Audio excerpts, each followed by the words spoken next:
Imagine life as a vast ocean, where most are swept up by the currents, rushing, frantic, always in motion, but often directionless. We fill our lives with activity, chasing every wave, yet never reaching the shore. But what if I told you that true power lies not in constant motion, but in stillness, where actions spring forth like a well-guided stream, flowing only when needed? Energy, like water, can be wasted in storms or stored in quiet depths.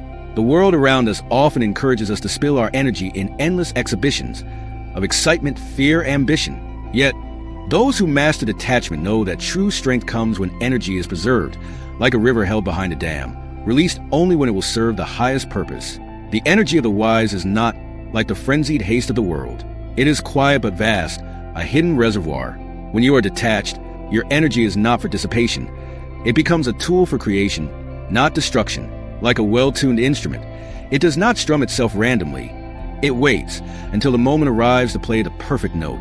Detachment is not the absence of care, but the presence of clarity. Picture a master sculptor, his hands steady, his vision sharp. He doesn't strike the marble endlessly, wasting effort on every inch.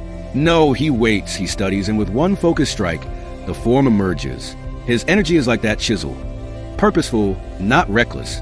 Most people are like cars racing toward an unseen finish line, their engines roaring, burning fuel. They believe movement equals progress, but in their haste, they overlook the fact that the road they're on may lead nowhere. Detachment is like stepping out of the car and realizing you never needed to race at all. You can walk, observe, and only act when the time is ripe. Life is not a competition to be the busiest, the loudest, or the fastest. It is more like a garden, where seeds are planted and growth happens quietly beneath the surface. When you detach from the chaos, you become like the gardener, acting when necessary, pruning with care, and allowing life to unfold naturally. But how do we balance this detachment with action? How do we know when to act and when to remain still? In truth, it is not about choosing between detachment and action. It is about recognizing that detachment enhances action.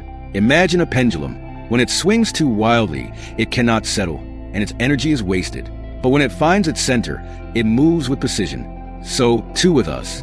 When we are detached, we are not swayed by every impulse, but when action is required, we act with complete focus, without excess.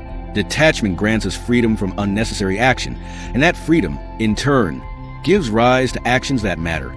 You become like the archer who waits for the right moment before releasing the arrow. Every movement becomes deliberate, each step taken with purpose.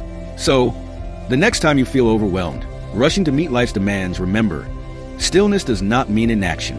It means preparing, preserving, and acting when the time is right. In the quiet of detachment, we find the power to move mountains, not by force, but by wisdom.